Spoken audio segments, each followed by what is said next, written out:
Severe thunderstorms left their mark on central North Carolina, particularly in Fayetteville, which is dealing with fallen trees and power outages.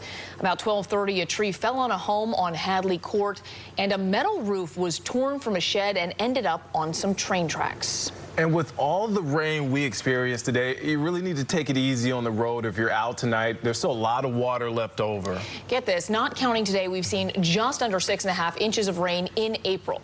CBS 17's MARIAH Ellis is live in the CBS 17 Weather Beast. And MARIAH, this is the 4th wettest April on record.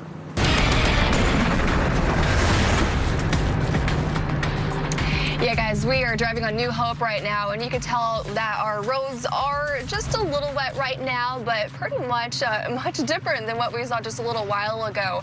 Now, I did reach out to some of our businesses, and these storms may be impacting some of our local businesses the hardest. Pouring rain, strong winds, and flooded roads. Sights and sounds of storms rushing across central North Carolina.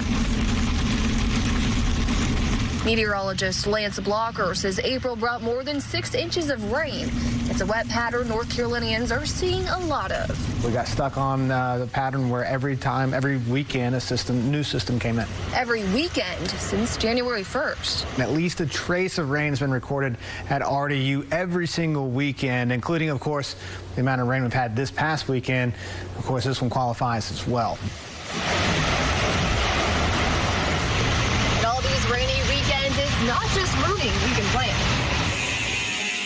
Bill Hopkins says it's dampening business, too. We always hear it from our customers a lot. They would come in and they're like, oh, it's so frustrated and hard to get on the bike. It especially affects the mountain biking community. A lot of the trails closed to prevent erosion of the trails. Hopkins with the bicycle chain in Raleigh says trails can often be closed for days. While it may be prime season for sales, the store manager says less riding means fewer purchases and repairs. We do a Wednesday night gravel ride in Umstead Park, and that even this week, that was almost affected.